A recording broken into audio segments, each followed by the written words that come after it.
오늘 말씀 같이 나눌 때 예수님의 탄생 이런 제목을 가지고 예수님 탄생의 의미를 한번 살펴보도록 그렇게 하겠습니다. 미국의 서부 개척 시대에 금을 캐는 거친 사나이들이 모여 사는 그런 한 광부촌이 있었다고 합니다.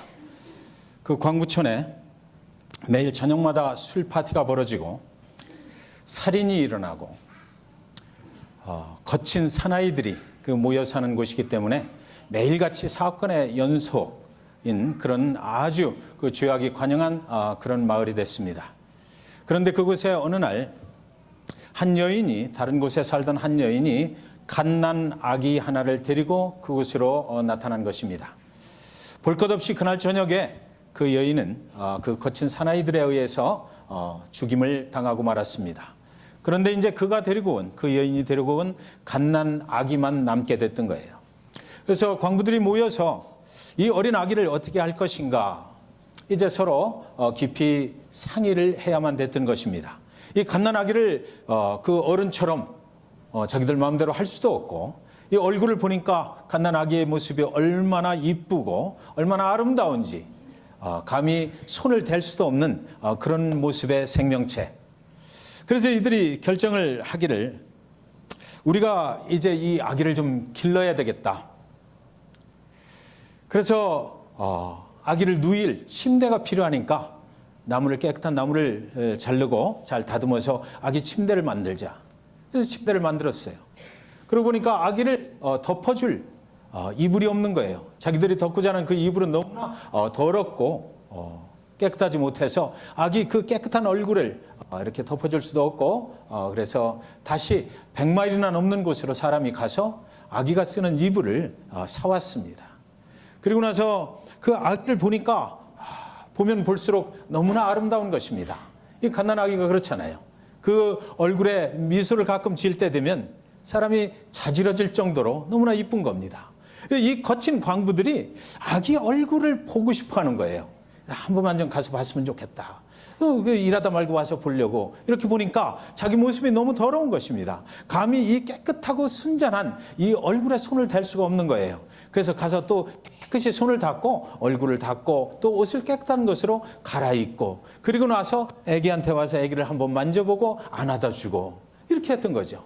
그러니까 그런 광부들이 하나 둘씩 자꾸 늘어나는 것입니다. 아기를 보고 싶어서 자기 몸을 깨끗이 하고 자기가 사용하는 이제 언어도 바꾸기 시작하고, 이 갓난 아기 때문에 그 거친 사나이들이 살아가는 그 광부촌이 이제 변하기 시작했다는 것입니다. 그래서 얼마 지나지 않아서 이 갓난 아기를 통해서 그것이에요.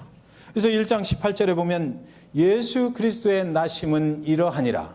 그 모친 마리아가 요셉과 정혼하고 동거하기 전에 성령으로 잉태된 것이 나타났더니, 성령으로 잉태된 생명체, 사람과 사람을 통해서 나타난 그런 생명체가 아니고 우리를 만드신 하나님의 영이 능력으로 만들어내신 그 생명체를 그는 가지게 됐던 것이죠.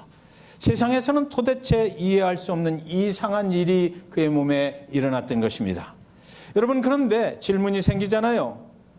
하나님은 왜 하필 요셉과 마리아의 가정에 이 아기를 주셨을까? 이 수많은 믿음의 가정들도 있는데 왜 하필 요셉과 마리아를 선택을 하셨을까? 1장 19절 20절에 보면, 그 남편 요셉은 의로운 사람이라 저를 드러내지 아니하고 가만히 끊고자 하여 이 일을 곰곰이 생각할 때 주의 사자가 현몽하여 가로되 다윗의 자손 요셉아 네 아내 마리아 데려오기를 무서워 말라. 저에게 잉태된 자는 성령으로 된 것이라. 여러분, 마태복음 1장은 시작하기를 예수 그리스도의 족보로 시작을 합니다. 예수 그리스도 누구로부터 시작해서 누구의 자손, 누구의 자손, 누구의 자손, 그래서 다윗의 자손, 그래서 예수 그리스도가 요셉과 마리아의 가정에서 나타나니라, 이렇게 돼 있어요. 그러니까 그것은 믿음의 족보이거든요. 하나님이 선택한 믿음의 가정들의 족보가 거기 쭉 적혀 있는 거예요. 오늘 19절 20절에 보면 요셉은 의로운 자라 그랬습니다. 요셉은 믿음이 좋았던 사람입니다. 하나님이 그를 주목해서 보았던 사람이에요. 그래서 정의로운 사람이었고 그 시대의 율법에 밝은 사람이었고 무언가 불의를 보면 참지 못했던 그런 사람일 것 같습니다. 그래서 그는 아무래도 생각하기를 가만히 끊어버리는 것이 좋을 것 같다. 그래서 요즘 우리는 가만히 끊어버린다라는 생각을, 이 말씀을 오해하는 경우가 있는데, 그때 당시에 가만히 끊어버리고자 했다라는 것은 약혼을 한 관계를 파기시켜 버리려고 했던 것입니다. 그래서 그 정혼했던 것을 파기하는 이 이혼을 생각했던 것이죠. 세상에서 수군거리는 소리를 듣지 않아도 될 것입니다. 자신의 아내가 다른 남자와 잠을 자지 않고 아기를 가졌다는 그런 소리를 세상 사람들로부터 듣지 않아도 될 것입니다. 요셉은 세상의 기준으로 자기 아내와의 관계를, 마리아의 관계를 해결하려고 했던 것이죠. 그런데 여러분, 여기 아주 중요한 귀절이 여기 들어 있습니다. 그렇게 끊고자 할 때 내가 그것으로부터 해방될 수 있다, 이혼하고 파기하면 나는 괜찮다라고 생각할 때에 이 일을 곰곰이 생각했다라고 성경에는 기록이 되어 있어요. 여러분, 우리가 믿음 생활을 할 때 세상과 하나님의 일 사이에서 믿음이 있는 자들은 어떤 사건을 앞에 놓고 그것을 놓고 이것이 하나님의 뜻인가 아니면 세상으로 그대로 세상의 뜻에 맞춰서 살 것인가를 결정을 해야만 됩니다. 요셉이 의로운 자라, 요셉이 믿음이 있었던 자라 하는 것은 바로 여기에 나타난 것이죠. 그는 이 사건을 가지고 그냥 세상의 기준으로, 세상의 생각으로 파기하고 이혼하고 나만 해피하면 돼라고 할 수 없었다라는 것이에요. 요셉은 그때 하나님 앞에 깊이 생각해야만 했습니다. 세번역에 보면 곰곰이 생각할 때 이렇게 돼 있더라고요. 그러니까 이 사건을 놓고 나의 앞길을 어떻게 할 것인가, 어떤 것이 하나님의 뜻인가, 이것이 정말 하나님께서 성경에 이렇게 말씀하시는 대로 성령에 의해서 잉태된 것이라면 내가 받아들여야 될 텐데, 그것을 놓고 고민하고 그것을 깊이 기도하기 시작했다는 것이에요. 그때 그가 깊이 고민하며 기도하고 있을 때에 주의 사자가 현몽하여 가로되 다윗의 자손 요셉아, 네 아내 마리아 데려오기를 무서워하지 말라. 저에게 잉태된 자는 성령으로 된 것이라. 그가 기도할 때 하나님의 음성을 듣게 됐는데, 너는 두려워하지 말라. 하나님께서 하신 일이다. 너는 네 아내 마리아를 데려오라. 이렇게 됐던 것이죠.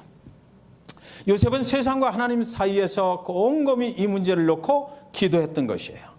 즉각 세상의 방법대로 이혼하자고 하지 않았던 것입니다. 믿음의 사람들은 바로 이런 거예요. 하나님의 역사가 우리 삶 속에 임하게 될 때에 우리는 세상의 방법대로, 세상의 생각대로 가야 할 것인지, 아니면 하나님, 우리 눈에 보이지 않는 것이라 할지라도 이것이 하나님이 우리에게 허락하시는 것인가, 이것을 놓고 우리는 기도해야 되는 거예요. 곰곰이 생각하고 곰곰이 정리하고, 그래서 하나님의 뜻이 내 삶 속에 이 사건을 통해서 어떤 일을 계획하고 계신가, 이것을 하나님으로부터 확증을 받고 우리의 삶의 방향을 결정을 해야 된단 말이죠.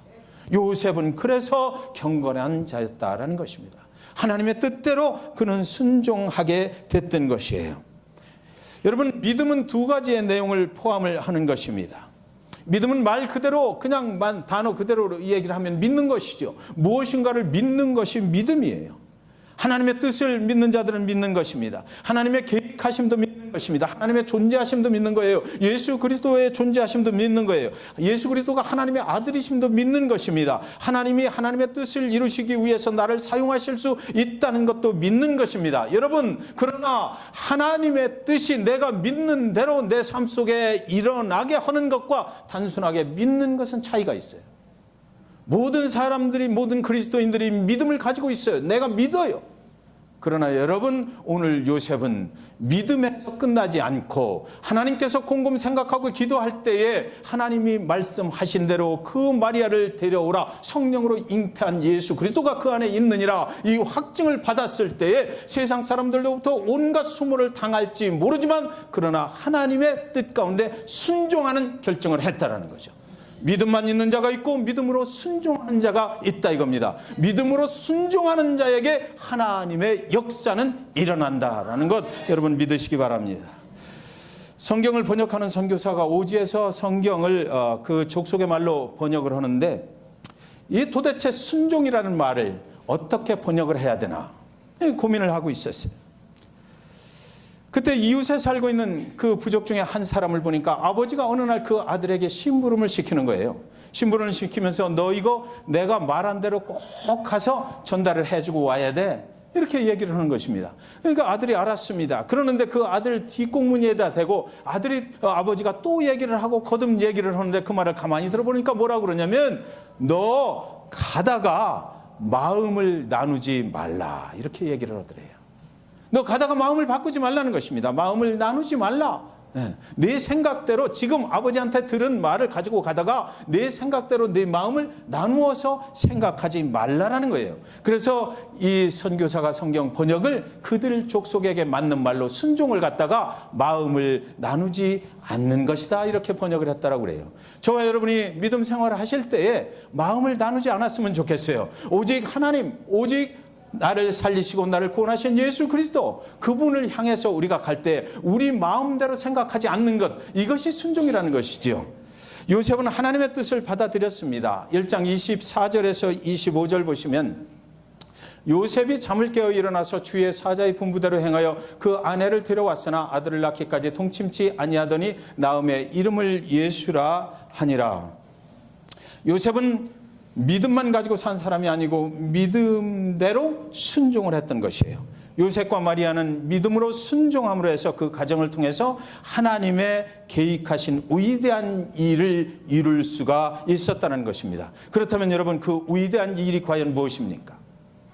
1장 21절에 아들을 낳으리니 그 이름을 예수라 하라. 이는 그가 자기 백성을 저희 죄에서 구원할 자이심이라 하니라. 요셉과 마리아가 믿음으로 순종한 결과 모든 인류를 죄악에서 구원할 아들을 낳게 됐다는 것입니다. 그 아들은 그냥 단순한 아들이 아니고 사람이 만들어낸 아들이 아니고 하나님의 아들이신데 그 하나님의 아들은 죄 없고 흠 없는 자로서 속죄의 제물이 될 수 있어서 하나님께서 이 땅에 보내신 그런 아들을 낳게 됐다.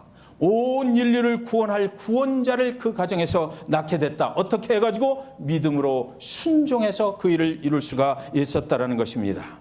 속죄의 제물이 되어서 이제 태어나자마자 십자가를 향해서 달려갈 그 아들을 그 가정에서 낳게 됐다는 것이에요.